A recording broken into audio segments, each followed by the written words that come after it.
What's up, guys? Welcome to another episode of Maximilian Must Know. I am your host, Maximilian M. Heusler, and this week we are going to do a straight-up fragrance review. So a little bit of history with me and my fragrances. I used to really buy a lot of department store fragrances. My first real fragrance purchase, I guess you could say, was in 7th grade.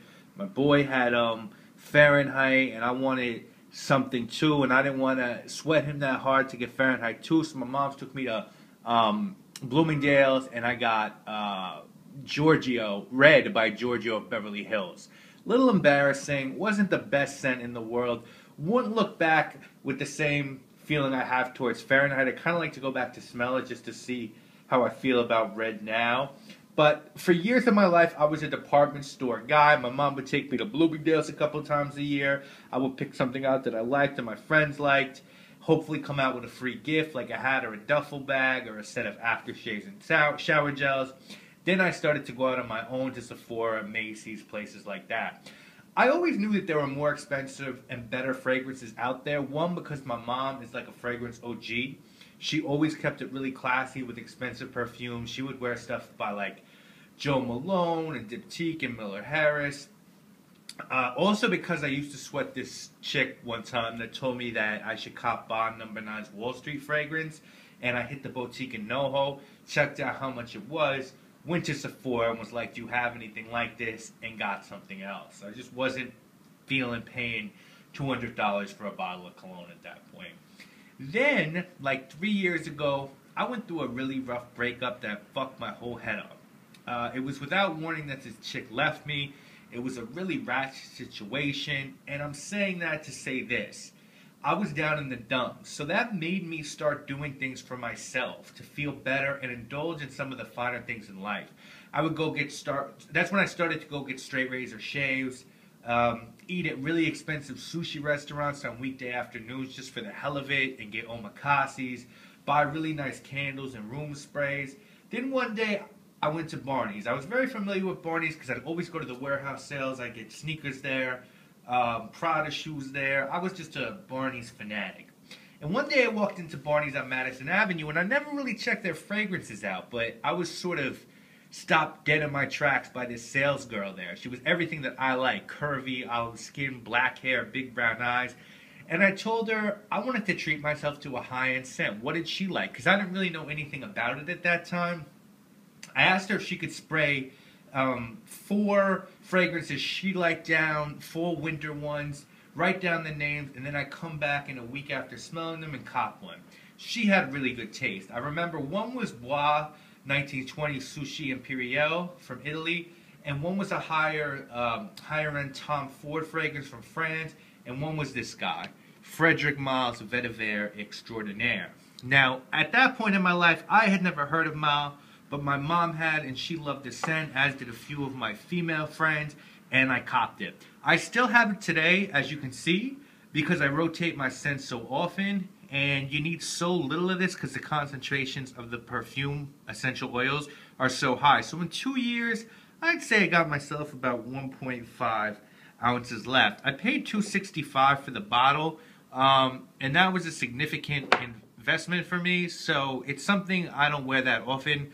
You know, I wear it when I really want to impress, or I have a pretty big meeting at work. I might probably wear it then. So now fast forward 3 years of my life, and I'm totally into these high-end fragrances, almost straight up addicted to niche fragrances. And when I knew that I wanted to do this show to sort of show people, regular average Joes, you know, you can take your time in the bathroom and you're shaving and you're putting cologne on, and you can really make that luxurious, and you can do it for a lot of money, or you could do it for not that much money. But I knew when I was going to do this show and I wanted to convey those things, I wanted my first straight-up fragrance review with no special tips or instructions to be a special fragrance review. So a couple of weeks ago, I hit up the Frederic Malle store on Madison Avenue, smelled a few different things. If you've never been to that store, I advise you to check it out. It's a real small, beautiful place. You have to be buzzed in. It feels like it would be more like an office in Paris than it does a boutique on Madison Avenue. The saleswomen couldn't be nicer there. They're not snobby at all. They have these really cool Star Trek looking like tubes that they can spray the fragrance in for you. They didn't turn on the fan and you stick your head in and smell what people around you will smell when you wear the fragrance.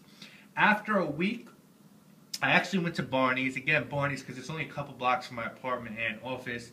Went to Barney's and picked up this scent. And they have a Malle boutique in the basement of Barney's. And the gentleman there, I don't know who this guy was, but he did a great job too. Extremely friendly, generous with samples to go with my purchase. Always loved that. Gave me something my mom wanted to smell. Gave me an extra sample of what I bought so that I could give it to my dad. So, really cool guy. Now, let's talk about Frederic Malle for a second. Frederic Malle is a French perfumer, and his company is called Editions de Parfum because he works with different scent composers who come up with a concept. And then, when they come up with the concept, he's sort of like the editor or the producer who fine-tunes the product until it becomes ready for public consumption. It is then released or published like a book or newspaper would be, and that is where the name Edition de Parfum comes from. Dominique Ropian, trained at the world-famous DuPont laboratory, has done several scents for Frederic Malle. He also on his own has an extensive resume of coming up with scents for other companies like Burberry, Calvin Klein, Dior, Armani, and Gucci. I personally think he does his best work with Malle, but that's just my opinion. He also did Vetiver Extraordinaire, which I talked about earlier, and it's my favorite scent of all time. And you can see, you know, Malle puts the composer's name on the bottle under the name of the fragrance. This guy is Geranium pour Monsieur, and this is the 1.7 ounce size. It retails for $165, which is what I paid for it. The 3.4 ounce size is, I believe, $240. That's the 3.4 ounce size bottle if you get from Frederic Malle. Both sizes are well worth the money. And let me sort of give you a concept of Geranium pour Monsieur, what it smells like and why it was created. Ropian wanted to create a fresh men's fragrance, sort of different from the classic London fern and green fragrances. Penhaligon's and Trumper, both London perfume houses, make a fern fragrance, and Castle Forbes out of Scotland makes one similar as well. Ropian wanted to distance his fresh men's fragrance from that sort of herbal, fresh plant-like green smell and update it. And what he used to do so is a base of the finest geranium flower from China, rhodonol, mint, aniseed, and spices like clove and cinnamon, and then a beautiful, beautiful base of white musk. And mission accomplished. Let me just spray a little bit on my wrist so I can sort of get a smell of this while I talk about it a little bit more, because it is really, I'm telling you, it's an incredible, incredible, incredible cologne. It's awesome. I mean, I hate that adjective because I feel like a gym teacher when I say it, but that's what it is. When you first smell it, you get this huge blast of fresh wild peppermint and geranium petals. And you think that would scream summer, but I think it's really fitting for the winter because you sort of have that Arctic feel in the air and candy canes and connotations of snow and what have you. I think it works in really both seasons equally well. Once that initial blast dries down and the alcohol's done, you're left with sort of a spicy, flower-based scent with the peppermint still definitely there. It's unlike anything I've ever smelled, and I mean that in a really good way. It's almost like an entire whole new style of fresh men's scents, and it's kind of like kicking that whole Creed and fresh water note thing out of the way and saying, your time's done. There's a new dawn of fresh men's fragrances, and that takes balls to do, and Ropian did it, and I think he deserves some serious praise for that. This is something any confident guy can wear, regardless of age. I think it's perfect for someone in the 20s or 30s who's accomplished beyond their years, because this oozes confidence and achievement. I think it's more of a daytime fragrance when you want to be bold at work or stand out on a weekend, but you could definitely wear it at night as well. Because of how concentrated the scent is, one spray on your neck and one on each wrist is almost more than enough, because you can overpower easily with this stuff, and you don't want to do that. You want to keep it understated and refined. That's what this scent is for, someone who knows how to be both understated and refined. I'm going to give this scent my first 10 out of 10. Because as far as niche fragrances go, Malle is where my heart is. He's writing the book on how to succeed globally without a ton of advertising or gimmicks or crazy bottles. He just commissions amazing fragrances and then chisels them until all that's left is perfection. This is the type of scent that makes all of my trips to high-end boutiques and stores worth it. To find the next scent that sparks my emotions so poignantly, the price doesn't matter because the product is so refined and so perfect. It almost goes back to the saying, you can't put a price on art. That's what these really good niche high-end colognes and perfumers are. They're art for your nose, and guys like Malle and Ropion, they're the fucking Da Vinci's. I just can't really say it any better than that. I know that a lot of people sort of, when they think of high-end scents, they think of Creed, they think of Bond No. 9. All my friends do. But you really got to go outside of that and take a look at Frederic Malle. It's like a Brioni suit. You know, Tom Ford and Gucci and all these other brands, they do their thing. But when you go back to basics, you just have this real elegance and class that Frederic Malle fragrances have. They're not showy, they're not flashy, they don't come in these crazy bottles. And not trying to do all these ridiculous things to make themselves sell. They just make ridiculously high quality scents.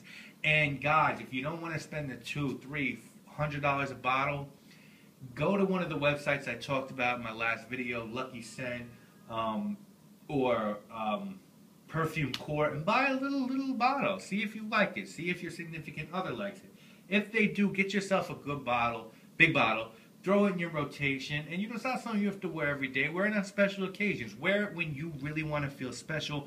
I promise you, people who come in contact with you and smell you, they're going to think of you differently when you're not. They see you're not wearing Jean Paul Gaultier Le Mer or Fahrenheit or Angel for Men or one of those scents that every guy in a suit seems to have in New York. They're going to think that you're more of an individual, that you have more confidence. That's what these scents do. They're worth their weight in gold. I promise you that. It's true. It really, really is. When you say to somebody, what cologne is that? And you say, oh, it's Geranium Pour Monsieur by Frederic Malle. They're going to be like, what is that? And then they're going to probably look it up. They're going to see what you're about. And that can be a big deal to how you're perceived. So that's why I think these things are so important and why you should really think about investing in at least one really good scent. If you want some advice on the way you are, your skin, and what you think might do, what kind of scent you might be looking for, you can definitely email me at maxmknow@gmail.com, and I can try to help you out. Anyway, that is this week's show. Please stay tuned for next week's show. We'll take our first look at shaving soaps in general, and then I'm going to show you a really good artisan, well-priced brand, not $200-$300. We're talking about $10 shaving soaps. And an American-based maker that's making some amazing products that you can order online. It's going to be a very educational and entertaining show, so make sure to check us out next week. We have new episodes up every single Sunday. I am Maximilian Heusler, and I must know. Thank you so much for watching. Racing for the Mason-Dixon.